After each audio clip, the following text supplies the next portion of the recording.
அரைச்சி விட்ட மட்டன் தண்ணி குழம்பு என்னோடய ஸ்டைலில் எப்படி செய்யுதுன்னு பார்க்கலாம். அதுக்கு வந்து 4-5 ஸ்பூன் மல்லி, 2 துண்டு பட்டை, ஒரு அனாசிப்பூ, 4 கிராம்பு, 1 ஸ்பூன் சோம்பு, 1/2 ஸ்பூன் சீரகம், ஒரு 1/4 ஸ்பூன் வந்து மிளகு, 2 ஏலக்காய், 4-5 வரமிளகா போட்டு நல்லா வறுத்து எடுத்துக்கணும். அது கூட கொஞ்சம் எண்ணெய் ஊற்றி வறுத்து எடுத்துக்கணும். வாசமாக இருக்கும். சிம்மில் தான் வச்சுக்கணும். வறுத்து எடுத்து ஒரு கடாயில் மாற்றி வச்சுட்டு அதில் வந்து கொஞ்சம் எண்ணெய் ஆட் பண்ணி 1/4 கிலோ வெங்காயத்தை உரிச்சு வச்சுருக்க சின்ன வெங்காயத்தை அதையும் ஆட் பண்ணிக்கணும். ஒரு சின்ன தக்காளி போட்டுக்கலாம். ரொம்ப தக்காளி போட்டால் நல்லா இருக்காது, புளிப்பாக இருக்கும், சாப்பிட்றதுக்கு நல்லாவே இருக்காது.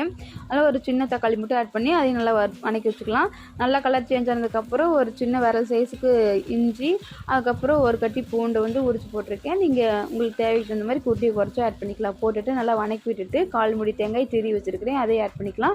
அது கூட 2 ஸ்பூன் கசகசா ஆட் பண்ணிக்க, அப்போதே குழம்பு டேஸ்ட்டும் இருக்கும், நல்லா திக்காக கிடைக்கும் நமக்கு.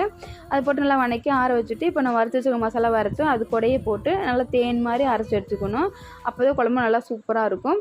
அதே ஒரு குக்கரில் வந்துட்டு எண்ணெய் ஊற்றி பட்டை, கிராம்பு, சோம்பெல்லாம் போட்டு தாளிச்சு விட்டுட்டு கருவேப்பிலை 10 சின்ன வெங்காயத்தை பொடிப்படியாக நறுக்கி வச்சுருக்கேன், அதையும் போட்டோம்னா வாசமாக இருக்கும் குழம்பு. அது கூட வந்துட்டு 1/4 கிலோ கறி ஆட் பண்ணிக்கிறேன். அதுக்குள்ளே வந்துட்டு நல்லா வணக்கி விட்டுட்டு கொஞ்சம் உப்பு போட்டு ஒரு உருளைக்கிழங்கு வந்து கனகனமாக வெட்டி வச்சுருக்கிறேன், அதையும் ஆட் பண்ணிக்கலாம். அப்போ தான் குழம்பு டேஸ்ட்டாக இருக்கும், சூப்பராக இருக்கும். இது கூட முருங்கைக்காய் போட்டாலும் சூப்பராக இருக்கும்.